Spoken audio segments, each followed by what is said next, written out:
Senhoras e senhores, boa noite. Oferecemos-lhe uma bela exposição, provavelmente educativa, mas certamente aterrorizante, nesse nosso mausoléu do pavor. Nossa casa está cheia de duendes, demônios, gnomos, fadas más e algumas presenças demoníacas. Tudo reunido para o prazer e emoção de vocês no que chamamos a Galeria do Terror.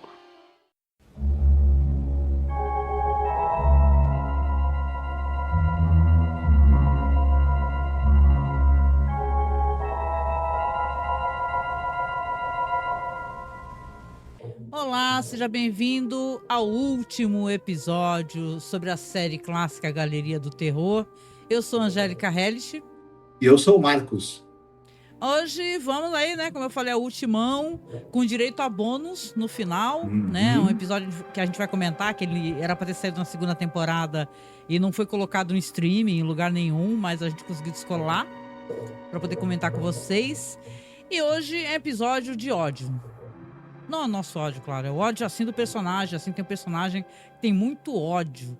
O nome do episódio é Ódio até a Morte, né? No original é Hatred Unto Death. Esse episódio aqui vai ter de tudo. Vai ter macaco, vai ter muito ódio, antropologistas, evolução de um jeito bem doido assim. Os caras literalmente fecharam com chave, sabe Deus do que, né? A série. Mas eu acho que assim, é divertido. Vamos colocar assim que eu me diverti, mas a gente vai falar mais detalhes. O episódio aqui saiu dia 27 de maio de 1973. O diretor é o Gerald Perry Feineman. É de um cara que já escreveu, né, pra série Halstead Wells. Isso. Mas que loucura que é esse episódio aqui. Vamos lá, então, falar um pouco da turma aí responsável por essa pérola, né, da TV. Já falamos aqui algumas vezes do Gerald Perry Feineman. Ele dirigiu o episódio She Will Be Company for You. Aquele famoso episódio em que a amiga da esposa falecida do cara, que provavelmente é uma bruxa, traz uma gata para fazer companhia para ele, e essa gata, já sabe, né, vai trazer bastante confusões. Com Leonardo Nimoy. Com Leonardo Nimoy, exatamente. Era mais um cara que era diretor de fotografia do que diretor, mas de vez em quando davam a direção para ele, né? O pessoal fala que nesse final aí a coisa tava tão cabulosa que até o diretor de fotografia acabou dirigindo o episódio, né? Isso, exatamente. O roteiro é do Halstead Wells. Esse cara roteirizou alguns episódios, 6 episódios, inclusive um episódio muito bom que é o Pecado dos Pais. Né? Ele teve bons momentos aí na série que esse aqui não é um deles. Já vamos deixar claro. É baseado numa história do Milton Geiger. O Milton Geiger é um cara que ele era roteirista de séries de TV.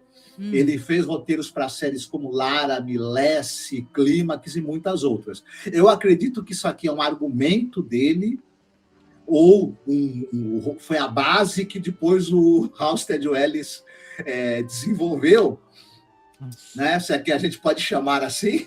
Nossa, só né? imagina o Rod Serling tendo que escrever texto, né? Porque ele tem as introduções para um episódio como esse, né? Ai, meu Deus. O elenco, nós temos a volta do Steve Forrest. Ele já esteve naquela Waiting Room, aquele episódio, lembra? Que o cara tá lá. É muito bom, que é aquele episódio do sujeito que ele vai encontrando outros cowboys que tiveram morte violenta também, naquela antessala para o inferno, né? Isso, literalmente, é a antessala do inferno. Eu acho que vale a pena lembrar também que esse ator, ele esteve num episódio de Além da Imaginação, ele era o Major Robert Gaines do episódio The Parallel, que era aquele famoso episódio de Além da Imaginação em que o cara vai fazer um teste numa aeronave, quando ele pousa, ele está numa espécie de mundo paralelo, parecido com o nosso, mas com algumas diferenças. O Steve Forrest, ele é o tenente Rondo da série SWAT, né? E também é o protagonista daquele seriado O Barão, que é um agente secreto que ele usava como disfarce uma identidade em que ele era um negociante de antiguidades. Enfim, né? Entendi. A gente vai ter a Dina Merrill, ela vai fazer o papel da Ruth Wilson. A Dina Merrill, ela faleceu em 2017, ela nasceu em 23 e é uma atriz com mais de 50 anos de carreira. Uma carreira longa na TV e no cinema. Ela está naquele famoso filme que passou muito na televisão brasileira, o Anáguas a Bordo. Lembra aquela comédia romântica com o Cary Grant e o Tony Curtis? E ela. Não. São os 3 protagonistas. Esse filme passou na TV pelo menos umas 200 vezes, e, enfim. Todo mundo que tem a nossa idade deve ter visto. Ela também contracena com a Elizabeth Taylor naquele famoso drama sobre prostituição, o Disque Butterfield 8. Olha. É uma baita atriz, teve uma carreira também em Hollywood, no cinema aí, importante. Ela, depois de um certo tempo, ela meio que migrou um pouco para séries de TV. E ela tem participações em séries como Assassinato por Escrito, aquela série da Angela Lansbury.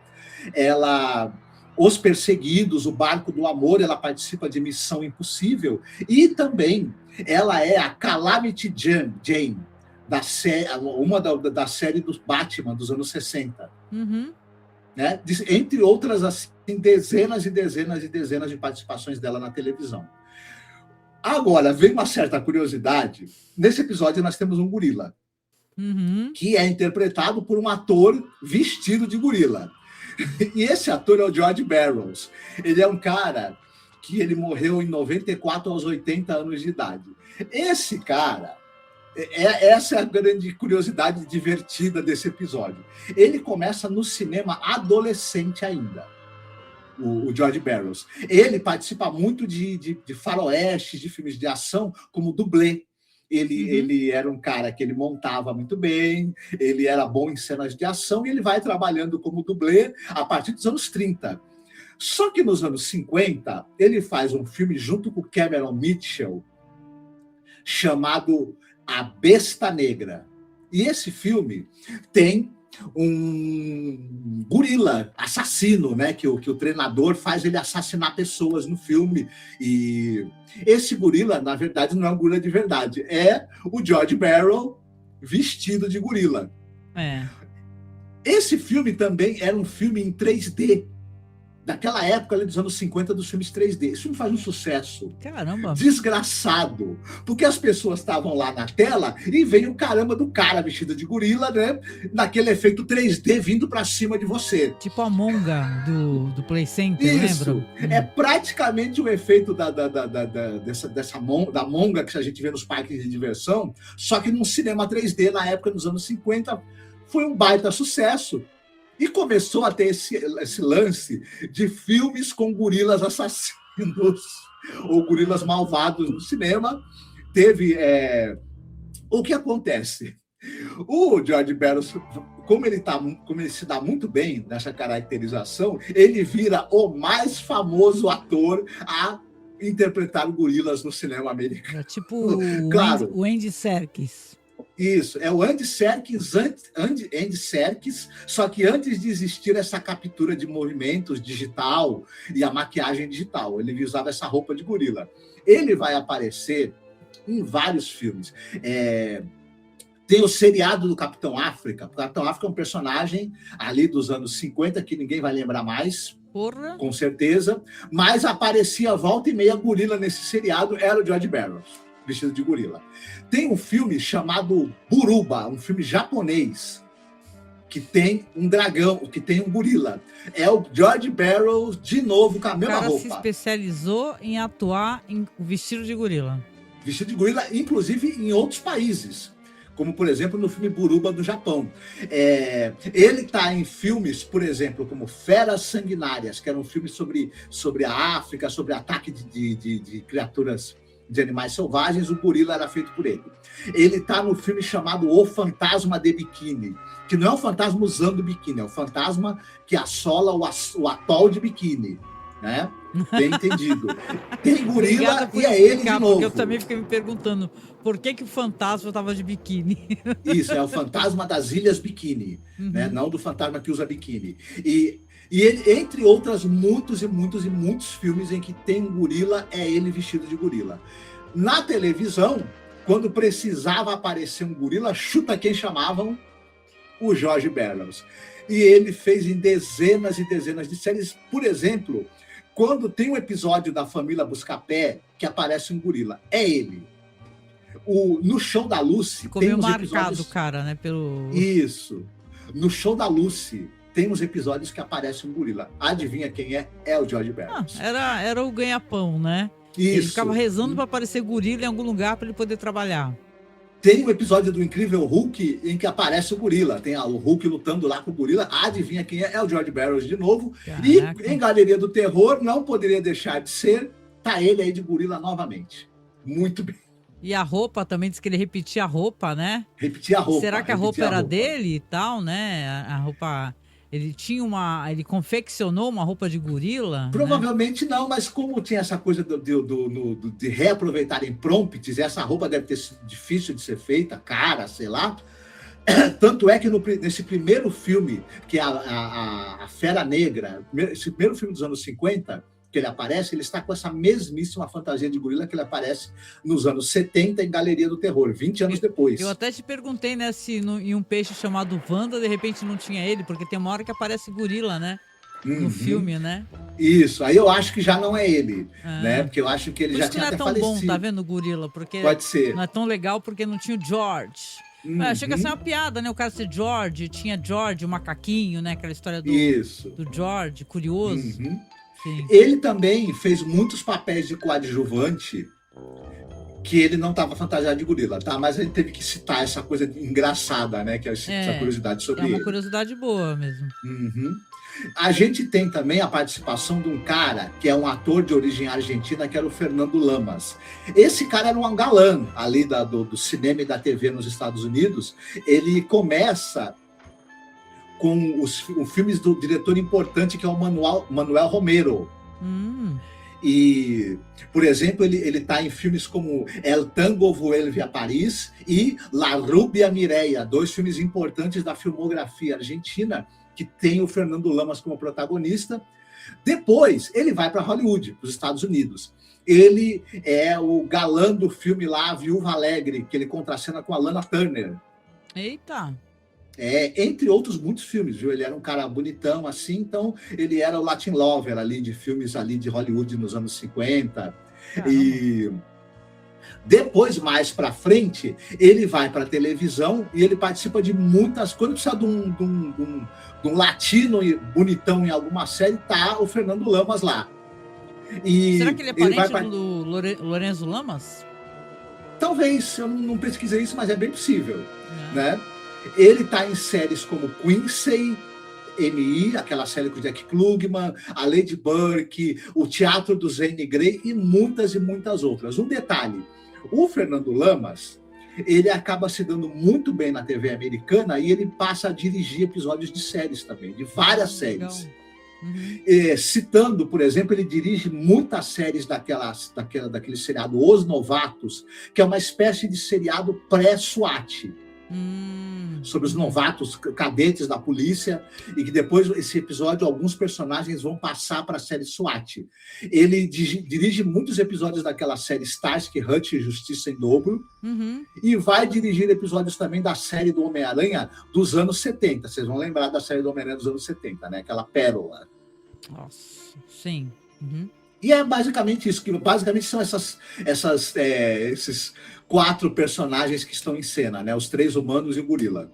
Ah, lá. Legal. Então agora vamos te dar a honra, né, de escrever. Sei que vai ter mais episódio bônus aí, né? Que vai acabar eu comentando. Mas vamos lá, o último episódio oficial da série aqui, você fazer a última sinopse aqui pra gente. Vocês vão ver as imagens do episódio, né? Que eu deixo rolando. Mas e aí, Marcos, o que acontece nessa maravilhosa história aqui? Você tem um casal de antropólogos, o Grant e a Ruth Wilson. Eles estão ali no jeep deles, ali pela selva africana, e aí eles encontram um grupo de nativos que chama a atenção deles, chama os dois, né? Ah, vem cá, que tem um problema aqui e tal. E os dois vão até lá ver o que acontece. Uma armadilha, um buraco cavado que eles cobrem com vegetação para ser armadilha para pegar, não sei se é para pegar leão, para pegar tigre, enfim. Cai um gorila e fica preso dentro desse buraco. E o casal, que são antropólogos, eles parecem que eles são ligados à preservação do meio ambiente, das espécies animais. Eles querem ir até lá para tentar tirar o gorila do buraco, salvar o animal. Sim. Acontece que quando o Grant e o gorila, um olha para o outro, o santo não bate na hora. Ele percebe que o gorila tá olhando para ele com uma baita de uma cara de ódio, um olhar assim, daquele profundo ódio. E aquilo deixa ele chocado. E ao mesmo tempo, ele percebe quando ele olha para o gorila que ele também não gosta nem um pouco daquele gorila, que ele começa a desenvolver naquele momento exato uma antipatia e um ódio pelo animal também. O cara passa de ambientalista a exterminador, assim, né? Já fica, tá olhando feio pra mim, sai pra lá. Isso. Amarra ele. O gorila tem um impulso imediato de tentar subir, escalar o buraco para tentar sair e voar no pescoço do Grant. E o Grant tem um impulso também incontrolável de falar para a esposa dele: nós vamos tirar esse gorila daqui, mas é para levar ele para ficar sendo empalhado no Museu de História Natural, essa praga. E ela: não, o Grant, que é isso? Você tá... Não faça uma coisa dessa. Por que você vai fazer isso? Não sei por quê, mas eu sei que eu tenho que acabar com esse bicho. Que esse bicho me odeia, ele quer me matar e eu preciso matar ele primeiro. E ela fica assim chocada, né? Pensando o que deu no meu marido, né? Mas enfim, eles vão tirar o gorila vão pegar uma rede, vão tirar o gorila de dentro do buraco.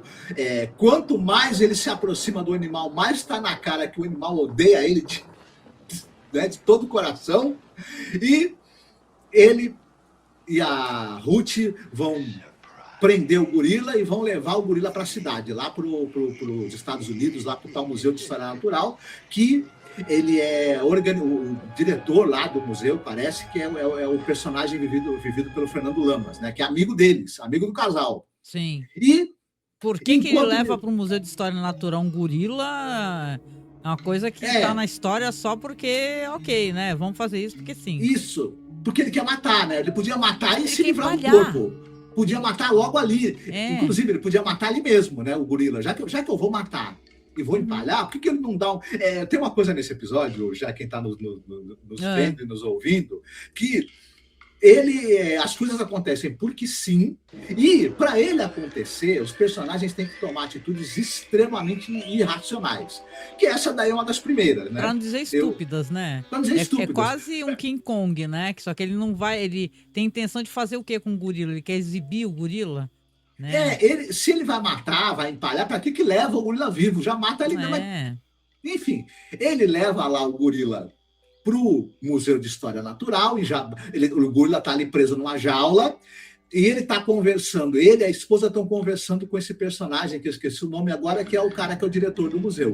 E o diretor do museu, do mais absoluto nada, me saca uma teoria de que, olha, na verdade, os animais, os seres primitivos, eles podem ter sucessivas reencarnações. Não, é teoria evolutiva, né? Isso. Que o homem eles vão trazendo e tal. E eles vão, e ao longo do tempo, uma memória genética sanguínea, né? Sanguínea, transmitida, né, através da transmissão sanguínea, a transmissão de pai para filho, através das milhares de anos, de eras geológicas, né? Essa memória pode ser acessada depois de milhares e milhares e milhares de anos. Essa memória está contida ali em algum local do cérebro. Desde a época do Homem das Cavernas, né? Desde a época do Homem das Cavernas, né? Meu Deus. Ele está explorando essa teoria do nada para o casal, né? Porque, primeiro que ele parece acreditar que realmente o gorila e o cara, né, estão agindo, movidos por alguma memória residual de quando eles viveram na época das cavernas. Não, e, cara, é tudo muito estranho mesmo. A mulher do cara, que ele fala que eles já estão se estranhando lá durante o começo esse gorila acabou com o meu casamento. Porra, esse gorila acabou com o meu casamento. Aí tu vai ver a mulher do cara, Ruth, ela tá ali por algum motivo, né? Que isso é uma coisa que você não faz com primata, né? Com macacos. Ela tá ali do ladinho ali da jaula, conversando com o gorila ali, que eles dão o nome de Nigi, né? Nigi, né? Tipo, que é Deus ou chefe, né? Ele fica chamando o gorila de chefe. Aí ela fica assim, porque você vê, né, os homens, antigamente, né, falando do marido dela, ele foi todo peludo, agora não tem mais pelo, foi enfraquecendo. Aí uma conversa aqui, e o gorila revoltado ali. Tem uma hora que o gorila tira até a aliança de casamento dela, né? E é mais pra frente. Mas ela tá lá. Aí o que acontece? Os dois vão embora conversando e chamam ela. Ela fala: não, eu quero ficar aqui fazendo companhia pro Nigui, pro gorila. Tá? Não quero saber de você, o Grant. Dá licença. O casal tá brigado, né? Porque é por causa da decisão dele de sacrificar o gorila. Ela fica lá de mão dada com o gorila e do mais absoluto nada, ela começa a contar para o gorila uma narrativa que teria se passado no tempo das cavernas, em que dois hominídeos primitivos brigaram pela chefia de uma tribo e por uma mulher, e pela posse de uma fêmea. Dá a entender que a fêmea seria ela, né? A fêmea seria ela e esses dois hominídeos primitivos ali, na época ali de algum estágio entre o homem e o macaco, são os dois, né? Os dois, cada um tem... Porque a história quer, né? Porque sim. Aí eu fiquei pensando se ela estava acessando uma dessas memórias primitivas naquele momento, sei lá por quê, porque estava de mão dada com o gorila, que tem essa memória em comum com ela. Não, e pior, né? Não basta... Essa história é tão absurda, porque assim, mesmo que as pessoas realmente acessassem essa memória primitiva, preservada em algum fundo ali do seu cérebro, que você herdou dos seus ancestrais depois de dezenas de milhares de anos. Ok, só que como que três criaturas, né? 3 hominídeos primitivos que se conheceram 70, 80 mil anos atrás iam se reencontrar. É meio espírita a história também, né? É uma coisa, é um espiritismo científico, um negócio assim. Isso. Né? É uma mistura de reencarnação, existe a preservação dessa memória ancestral, ao mesmo tempo as pessoas reencarnam e aí tem um karma que elas têm que... Né? Elas têm um karma que elas têm que pagar uma com a outra, então elas reencarnam na mesma situação e se reencontram e acessam através dessa memória genética guardada. É uma bagunça que, pelo amor de Deus do céu. Não, e é tudo muito engraçado. Você não falou uma das melhores partes do episódio, cara. Nosso querido ouvinte ou espectador aqui, a transiçãozinha dele, porque assim, enquanto ele vai conversando e falando, vai mostrando imagens sobrepondo assim do gorila com olhar de ódio e passando assim as épocas, as eras, a cidade, a indústria, saca? Então, até antes de ele chegar no museu, tem toda uma cena ali, né? Parece um videoclipe ali com os olhos, com muito ódio do gorila no fundo, cara. É hilário o negócio. Você tava dando risada beça aqui. Sim, sim. É uma coisa engraçada. A gente citou aqui que você tem um sujeito que ele tá vestido de gorila para interpretar o animal, né? E essa fantasia, o autor vem usando desde os anos 50. Essa caracterização, quando ela acontece aí no Galeria do Terror, ela já está datada. Em 1973 ela já estava datada. Muito, Se você comparar com a maquiagem que você tem em filmes como Planeta dos Macacos, por exemplo. Sim. Né? Que o Rod Serling trabalhou no roteiro, né? O Rod Serling, ele trabalhou também no roteiro Planeta dos Macacos. Tem um lance que quando a boca do macaco abre, porque essa fantasia tem uma boca articulada, você vê os dentes do ator embaixo dos dentes do macaco. É um bagulho divertido. É estranho. Mas eu acho que também esse pessoal está ali para fazer uma homenagem. Sim. Como essa imagem ficou muito icônica, né, dessa fantasia de macaco por conta desses filmes que fizeram sucesso nos anos 50, a série meio que quis trazer essa iconografia para um episódio de uma série dos anos 70. Para mim, fica com a cara também divertida de filme classe B ou de releitura de história da cripta do terror também. Enfim. Esse aí seria uma história de cripta do terror mais trash, né? Eu diria, porque, aliás, esse episódio eu acho que é bem trash. Acho que a palavra que dá pra gente colocar seria um ótimo pod trash. Se por trás pegasse episódio de Galeria do Terror, por exemplo. Isso. Bom, eu sei que em um determinado momento, como todo mundo tem que fazer coisas estúpidas, né? Idiotas. Você falou mesmo que o gorila ele vai arranca a aliança do dedo da Ruth. Da Ruth. E a aliança cai dentro da cela. E aí a Ruth, né? Sabendo que o gorila ele é perigoso, ele tá querendo matar o marido dela, desde que ele viu o marido dela pela primeira vez, ele é altamente agressivo. O que ela faz? Ela resolve abrir a cela para entrar na cela e pegar o anel. A mulher é assim, ela toma uma atitude absolutamente burra mesmo. A única palavra é isso. Porque o marido dela subiu, tá lá em cima no escritório, tipo, tem elevador e tudo, um negócio assim. Aí ela quando ela abre a jaula e fala pro gorila assim, fica pra lá, não chega perto, vai tentando se abaixar pra pegar a aliança, ela pega a aliança, só que o gorila rapidinho pega e empurra ela, que aliás é engraçada a cena, empurra ela com tudo, ela cai numas caixas, coitada, isso. Né, e tal, e aí começa a correr desesperada, consegue ligar pro marido no escritório, e aí o gorila, tipo assim, tira o telefone da mão dela, mas o marido escuta ela gritando, né, socorro, socorro, socorro. E aí ele vai descer, né? Isso. Agora uma pergunta, né? Que não quer calar. Que é meio assim. A memória que eles estão acessando tá fazendo um querer matar o outro. Sim. Né? Ela também tá acessando memórias. Mas ela não age guiada por essas memórias. Ela age como se fosse mesmo uma fêmea no meio da disputa ali, né? Fragilizada, né? Então, a mulher do cara. Eu sei que o gorila vai perseguir o cara ali dentro do prédio. O cara vai tentar.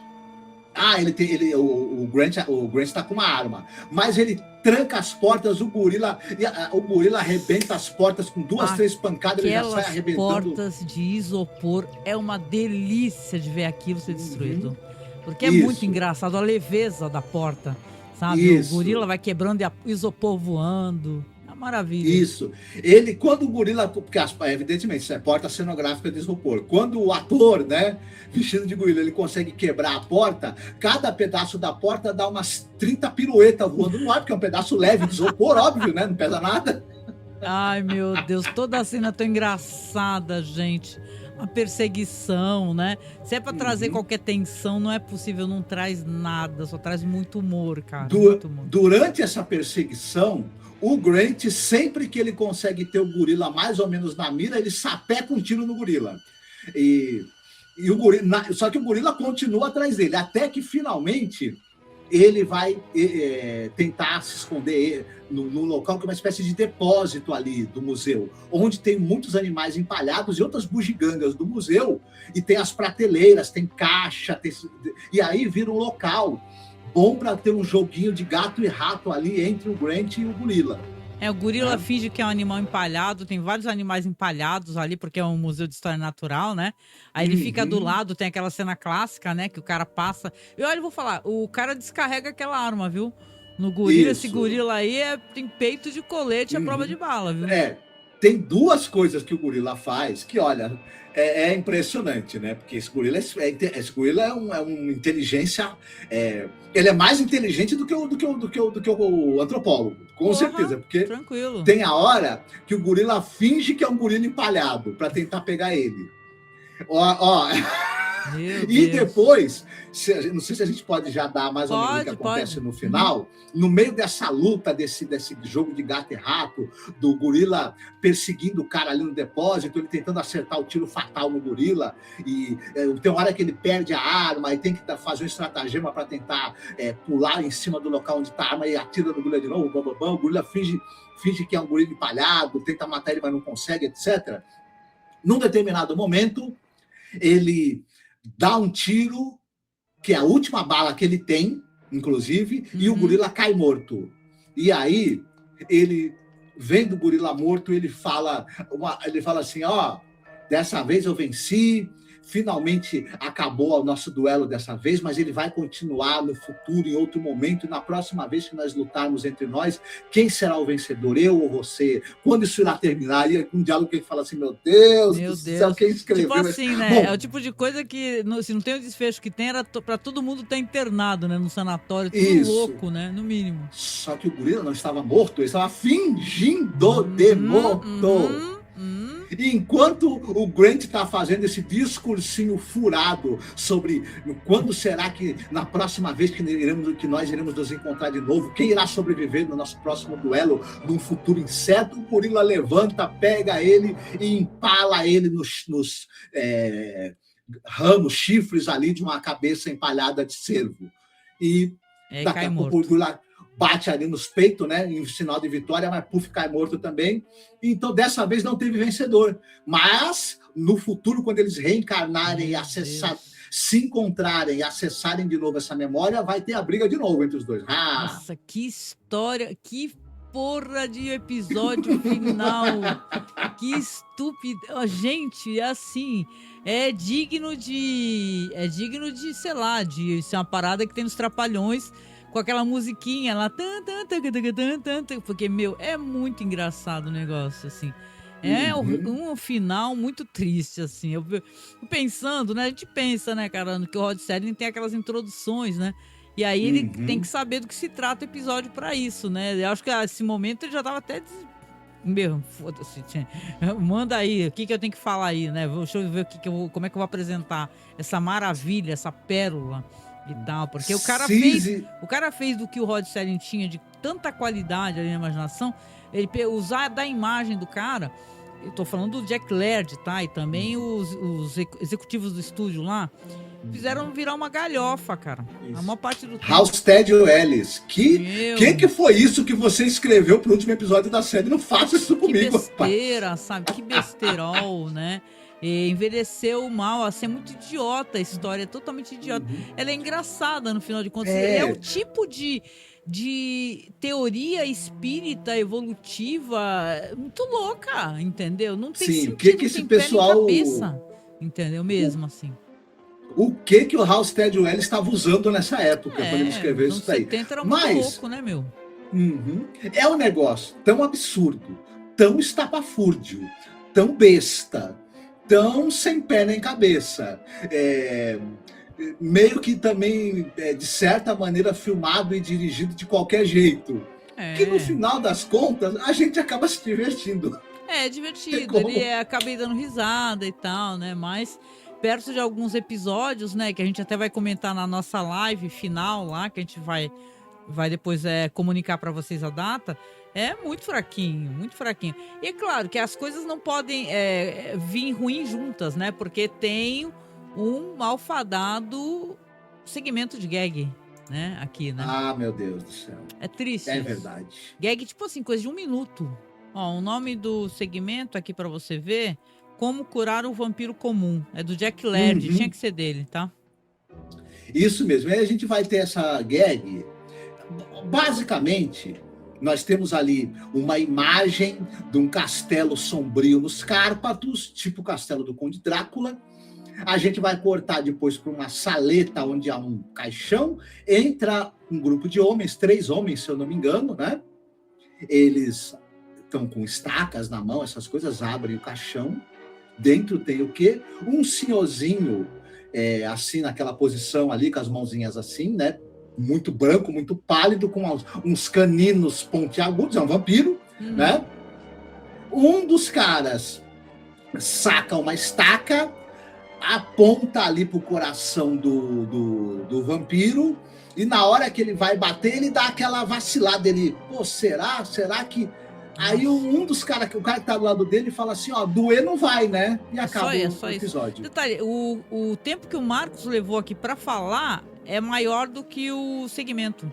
O pessoal falava que essas gags era pra preencher tempo, mas o que fazia era colocar mais pra baixo ainda a série que já não tava indo bem das pernas, sabe? Porque é o tipo de coisa sem sentido que você... Não funciona enquanto comédia, sabe? É muito bobo, assim, é muito bobo. Ainda mais essas gags cortadas, assim, de 1 minuto, né? é bem bobinha mesmo, assim, né? Como a gente tem o episódio bônus, né? E a gente combinou de já aproveitar pra gente não ficar fazendo isso em outra gravação e tal, né? E é como uma coisa que não tá nem sequer na listagem, né? Tanto que o Marcos às vezes acessa no IMDb e tá totalmente diferente a ordem dos episódios. Eu sigo pela Wikipedia, né? Porque a Wikipedia é um espaço que você consegue, o pessoal faz a correção, né? Da ordem dos episódios, o que saiu no DVD, o que saiu no Blu-ray, né? Mas esse daqui, então, não está nem sequer, que eu saiba, nos Blu-rays, né? Tanto que ele não tem introdução normal da série, porque a série, assim, galeria, começa com aquela abertura, o opening, né? E depois apresenta os atores em cena e depois vem, então, o monólogo do Rod Serling e depois o episódio. Aqui, a gente tem aqui esse episódio que seria... Ele deveria ter saído na segunda temporada, né? Que é o episódio Morra Agora, Pague Depois. Dirigido pelo Timothy Galfas, né? E escrito por quem, né? Pelo Jack Laird, né? Tinha que ser o Jack Laird. Eu fico até me perguntando, assim, não é nem que o episódio seja muito ruim.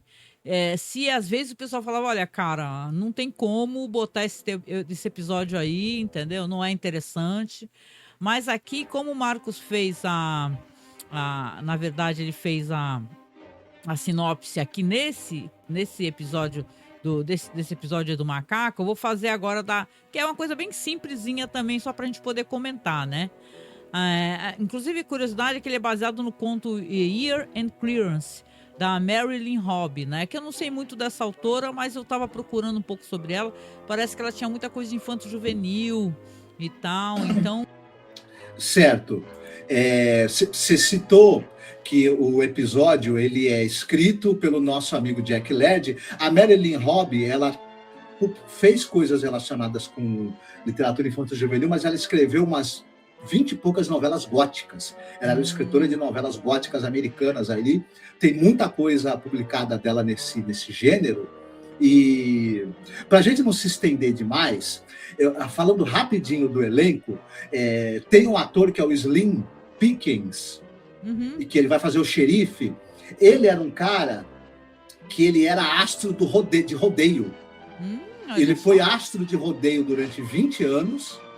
Depois, por conta dele ser um cara que ele montava muito bem, ele era um cara que sabia dirigir diligência. Ele acabou entrando depois para fazer faroestes e fez muitos filmes de faroeste. E depois, quando ele ficou mais velho, ele tinha esse jeito engraçado dele, esse sotaque, ele passou a fazer alívios cômicos. E ele aqui é bem alívio cômico, né, de certa maneira. Certo? Então é essa curiosidade, assim, que para a gente não se estender demais. O Will Geer também, como o Walt Peckinpah, né? Isso. Tal, ele são era só o dois vovô dos atores Waltons. em cena mesmo, gente. Não tem. Ele era da onde? Ele era o vovô dos Waltons. Ah, tá. Né?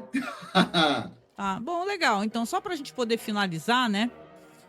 Porque afinal, o último episódio que a gente vai fazer depois só a nossa live. Aqui você vai ter dois atores em cena. Você vai ter aqui o Walt Peckinpah, que é um agente funerário, e o xerife Ned Harlow, tá? Que é os Slim Pickers, né? Aqui você vai ter um diálogo. Aliás, os diálogos são bons desse episódio, assim. Jack Laird, dessa vez, pelo menos em questão do diálogo, é um diálogo divertido, né? Dá pra gente poder levar melhor do que a gag, as gags que ele tem colocado aqui, né? Aqui você tem um agente funerário que ele fala que ele tá fazendo liquidação, né? A liquidação de janeiro, dos caixões, né? E o xerife tá lá justamente para poder conversar com ele e falar assim, olha, você precisa parar com essa liquidação, porque estão acontecendo coisas muito, muito estranhas na cidade. E justamente com pessoas que não são muito queridas, né? Vamos colocar assim, pessoas que são problemáticas e tal, que causam confusão na cidade. E tá uma coincidência muito estranha. Você tá fazendo essa liquidação de caixão e tá morrendo todo mundo de maneira muito suspeita, né? Ele fala de um cara que é um transeunte, um bêbado, uma mulher que era fofoqueira e outras questões aqui no episódio, né?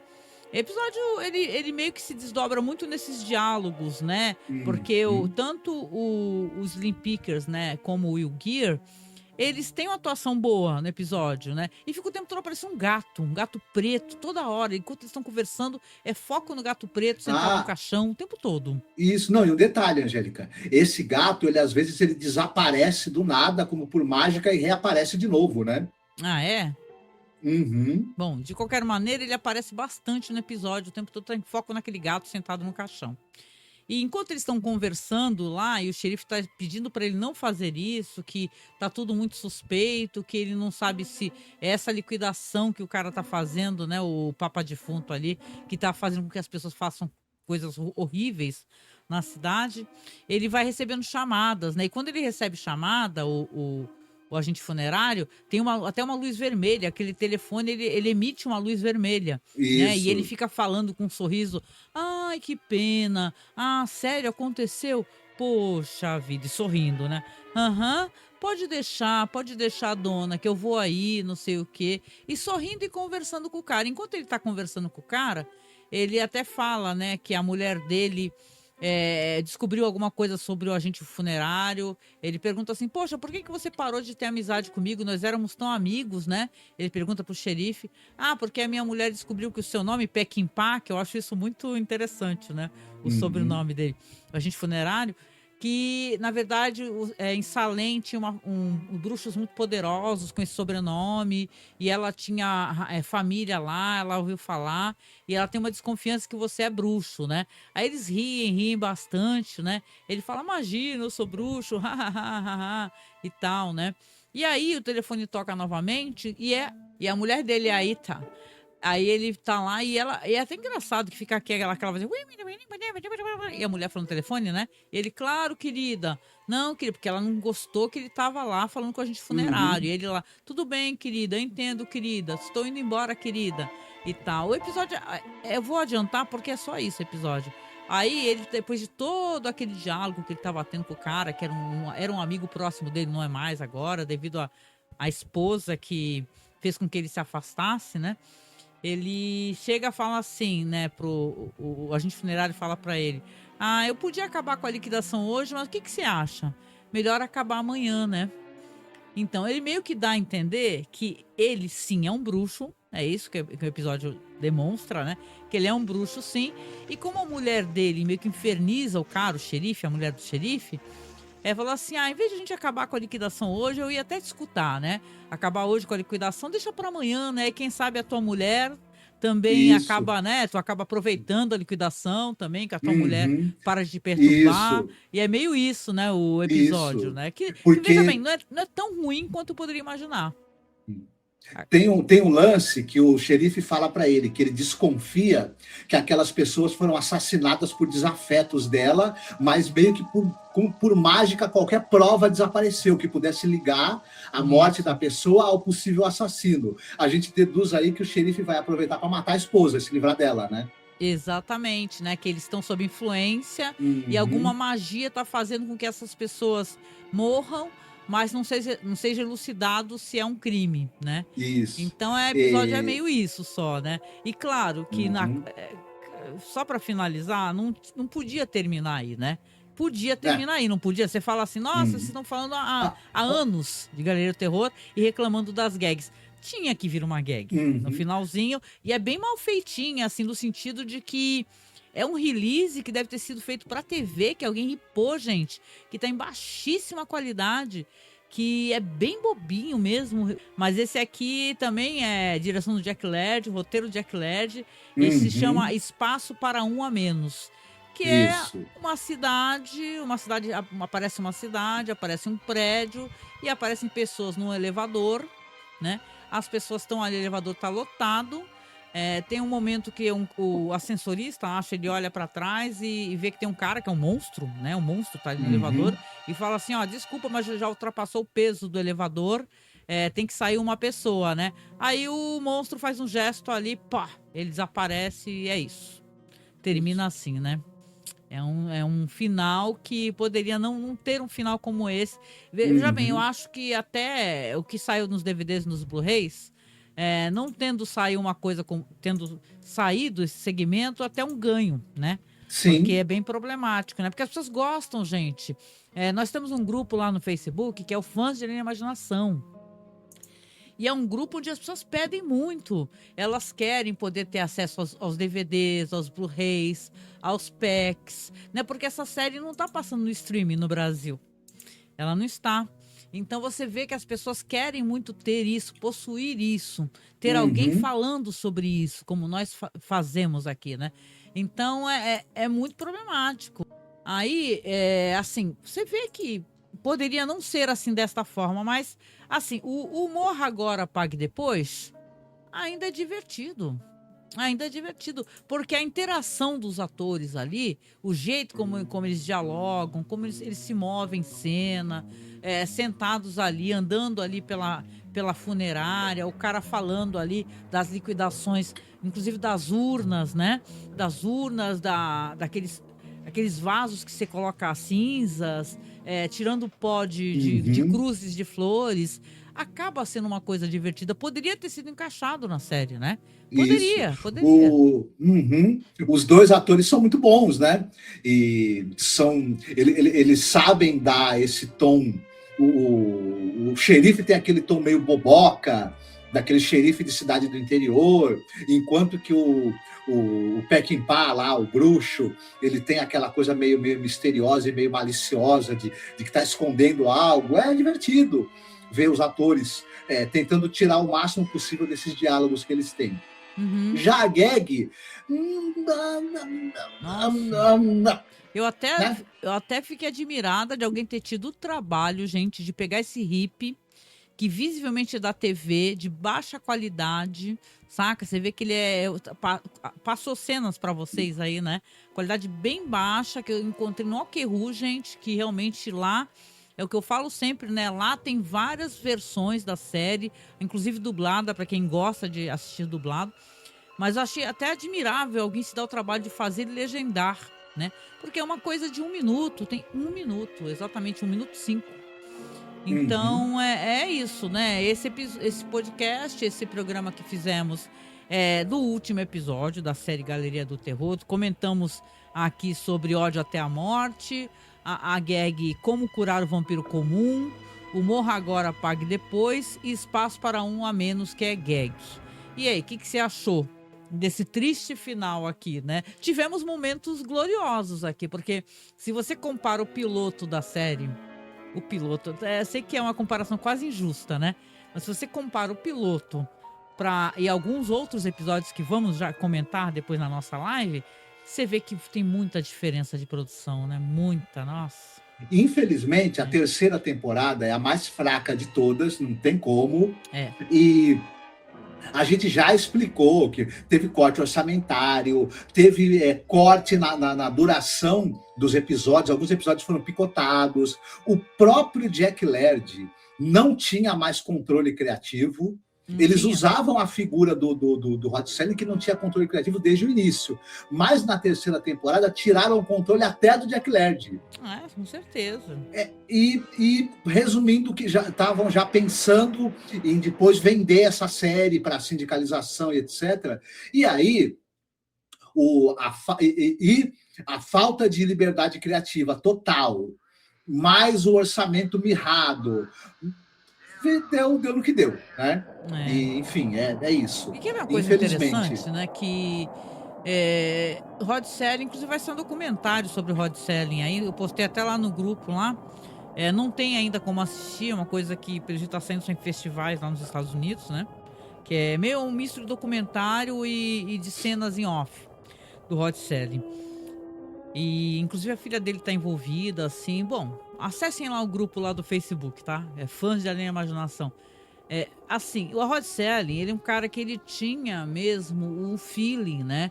Para questões de roteiro, para produzir coisas assim, fora da caixinha.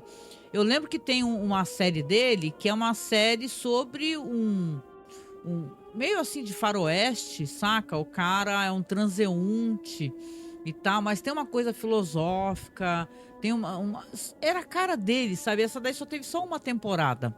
Isso aí tu até consegue descolar para poder assistir, mas eu acho que não consegue arrumar legenda facilmente. O nome da série, inclusive, era The Loner, né? E é uma série que, pô, tinha um ator famoso, protagonizada pelo Lloyd Bridges, né? Que é pai do Jeff Bridges, né? Pra quem acompanha aí. É uma série que, sabe, é uma série que diz que era muito bonita, né? Que ele escreveu a série com todo esse carinho dele.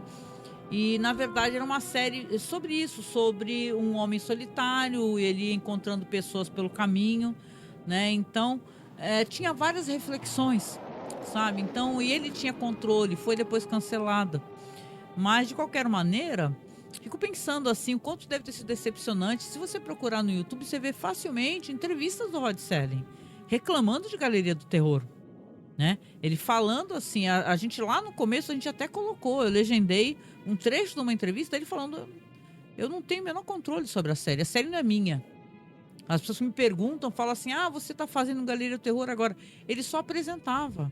Ele era o cara que apresentava, como se fosse um apresentador da série, e depois o Jack Laird e o resto dos executivos que tomavam as decisões, falaram que não queriam uma série. Olha só que coisa terrível, né? De se alguém como o Rod Serling tem que escutar, né?